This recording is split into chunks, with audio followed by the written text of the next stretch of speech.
बिस्मिल्लाहिर्रहमानिर्रहीम अस्सलामुअलैकुम। Welcome back सीमा ज़ाटे kitchen में। कैसे हैं फ्रेंड्स? उम्मीद करती हूँ आप सब खैरियत से होंगे। आज बहुत ही ज़बरदस्त रेसिपी आप लोग के साथ शेयर करूंगी जो कि बहुत ही ताकतवर और फ़ायदेमंद है। सोजने की फली की रेसिपी, इसे आप लोग इस्तेमाल कर सकते हैं अपनी किसी भी खाने के अंदर, यानी कि रेसिपी बनाते वक्त डालकर।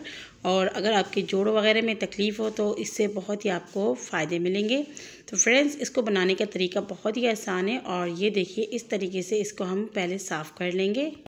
तो यहाँ पर आपने इस तरीके से छुरी की मदद से इसके ऊपर के ग्रीन डार्क जो छिलके होते हैं आपने इसको निकाल लेना है। और इसी तरीके से आपने इसके छिलके उतारते जाने और छोटे छोटे पीसेस आपने कर लेनी है। चाहे तो इसके थोड़ी सी बड़े पीसेस भी कर सकते हैं, लेकिन फ्रेंड्स मैं यहाँ पे नॉर्मल जो पीसेस होते हैं वो आपको बता रही हूँ। इसकी बहुत ही ज़्यादा फ़ायदे हैं, कुदरती फ़ायदे मिलते हैं, दवाइयों की आपकी ज़रूरत नहीं पड़ेंगे। और डॉक्टर भी यही कहते हैं कि सोजने फली आप लोग इस्तेमाल किया करें। वैसे तो हमेशा मिलते नहीं, जब भी आपको मिले आप लेके इसे स्टोर कर दिया करें। इसे आप बीफ, मटन या फिर दाल किसी भी चीज़ के साथ बना सकते हैं, या फिर इसको खाली भी आप बना सकते हैं, लेकिन आज मैं इसे दाल के साथ बनाऊंगी। तो मैं आप लोग को कहूँगी कि आप लोग भी इस रेसिपी को ज़रूर बनाया करें, इस फली को इस्तेमाल किया करें। ज़रूरी नहीं है कि आप इसे रोज़ खाएं, 2-4 दिन बाद भी अगर आप अपने सालन के अंदर 2-4 इस तरीके से सोजने की फली को काट कर डाल दें, उससे भी आपको बहुत ही ज़्यादा फ़ायदे मिलेंगे। हम लोग दवाइयाँ खाते इतनी महंगे महंगे, तो उससे बेहतर है कि इस तरीके से हम लोग को घर की चीज़ें बनाकर खाएं, जिससे हमें भी बहुत फ़ायदे मिलेंगे। और जो हमारे ज़्यादा दवाई खाने से मैदे ख़राब होते हैं उससे भी हम बच जाएंगे। यहाँ पे सारी फलियाँ मैं इस तरीके से काट लूँगी। तो फ्रेंड्स, ज़्यादा टाइम ज़ाया नहीं हो, इसलिए पहले ही मैंने नॉर्मल जो हम लोग दाल बॉईल करते हैं वैसे ही मैंने धोकर मूँग मसूर की दाल चूल्हे पर रख दी है। 1 पाव मूँग मसूर की दाल अच्छे से मैंने वॉश कर लिया था और 1.5 गिलास पानी डाल के मैंने चूल्हे के ऊपर रख दिए। इसके अंदर मैंने 2 मीडियम साइज़ के टमाटर डाल दिए हैं, 6 से 7 अदद हरी मिर्च डाली है, 1 चम्मच लहसुन अदरक का पेस्ट और छोटा साइज़ एक मैंने प्याज डाल दिया था, बिल्कुल छोटा ही साइज़ था। और उसके अंदर मैंने हल्का सा हल्दी पाउडर डाला है, 1/2 टीस्पून जितना। इसके अलावा कुछ नहीं डालेंगे, इसे मीडियम टू लो फ्लेम में कवर करके रखेंगे। यहाँ पर देखिए फ्रेंड्स, सारे जो फलियाँ है मैंने यहाँ पर साफ़ कर लिए और देखिए माशाल्लाह कुछ इस तरीके से ये होते हैं। और यहाँ पर इसके जो छिलके हैं ये आप देख सकते हैं कितने ज़्यादा इसके जो छिलके निकलते हैं। यहाँ पर हमने हरा धनिया ले लिया है और इसकी जो बघार है वो हम यहाँ पर आपको दिखाते हैं। 1/2 टीस्पून यहाँ पर मैंने ज़ीरा ले लिया है और 4 से 5 अदद सूखी लाल मिर्च। और ये मेरे पास कड़ी पत्ते ड्राई वाले हैं, अगर आपके पास ताज़ी है तो वो लीजिए या फिर स्किप कर सकते हैं। 5-6 अदद मैंने लहसुन की जगह लंबाई में इसको चॉप कर लिया, थोड़े से प्याज ले लिए हैं। तो फ्रेंड, तकरीबन 20 से 22 मिनट हो चुके हैं। दाल यहाँ पर हमारे अच्छे से गल चुके हैं। ये देखिए मीडियम टू लो फ्लेम में ही मैंने इसे रखा हुआ था।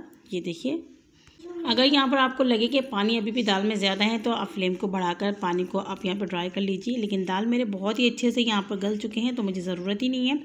यहाँ पर अच्छे से आपने इसको फेंट लेना है। चाहे तो आप इसे ब्लेंडर जग के अंदर डाल सकते कर सकते हैं, हैंड ब्लेंडर से भी कर सकते हैं, या फिर जो विस्की की मदद से भी कर सकते हैं। यहाँ पर हम नमक शामिल करेंगे, हस्ब ज़रूरत डालिएगा। मैंने 1 टीस्पून से थोड़ा ज़्यादा डाला है।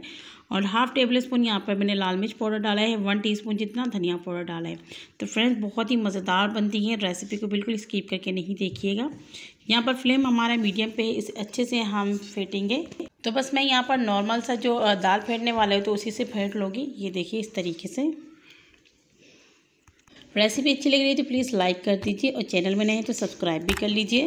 तो यहाँ पर देखिए बस 2 से 3 मिनट मैंने यहाँ पर इसको फेंटा लगाया है तो माशाल्लाह बहुत ही अच्छे से हमारे दाल फेंट चुके हैं। इसके अंदर कोई टमाटर या हरी मिर्च वगैरह आपको खड़े खड़े नज़र नहीं आएंगे। अब यहाँ पर हम पानी डालेंगे दाल को थोड़ा सा पतला करने के लिए। तो यहाँ पे मैं 1.5 गिलास पानी डाल रही हूँ और ये देखिए इसकी थिकनेस काफ़ी है अभी तक भी। अगर चाहें तो यहाँ पर आप 2 गिलास पानी इस्तेमाल कर सकते हैं। हाई फ्लेम में इसको उबाल आने देंगे। यहाँ पर देखिए दालों के ऊपर इस तरीके से झाग बनते हैं, काफ़ी लोग इसे फेंक देते हैं। मैं यहाँ पर नहीं फेंकूँगी, अगर आपने फेंकना है तो फेंक दीजिएगा। वैसे तो ये पक कर ही ये जो झाग ख़त्म हो जाते हैं, ज़रूरत नहीं पड़ती इसे फेंकने की।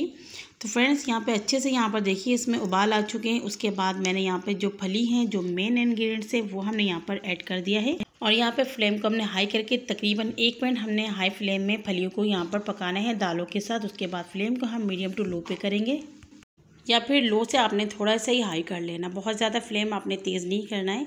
थोड़ा धनिया डालेंगे और थोड़ा सा हम बचा लेंगे आखिर में डालने के लिए। तो दोस्तों, यहाँ पे जो फली हैं वो 10 से 12 मिनट में अच्छे से हमारे गल जाएंगे। यहाँ पे इसको कवर करते हैं, इस तरीके से कीजिएगा। तो यहाँ पर देखिए 10-12 मिनट बाद हमने कवर को यहाँ पर हटा लिया है और थिकनेस बिल्कुल हमारे यहाँ पर दालों का ज़बरदस्त है। यहाँ पर फली को हम चेक करेंगे, अगर ज़रूरत पड़े थोड़ा सा इसको हम और टाइम देंगे। तो यहाँ पर बहुत ही ज़्यादा गर्म है, लेकिन फिर भी मैं आप लोग को दिखाती हूँ। देखें फ्रेंड्स, यहाँ पर मैंने फलियों को पकड़ा है, फ़ौरन से ही गल चुके हैं। तो इससे ज़्यादा हम नहीं पकाएंगे, वरना यहाँ पे जो हमारे दाल के अंदर फलियों के रेशे निकल जाएंगे। तो बस यहाँ पे फ्लेम को हम बंद करेंगे, कवर करेंगे और ज़बरदस्त से इसका तड़का तैयार करते हैं।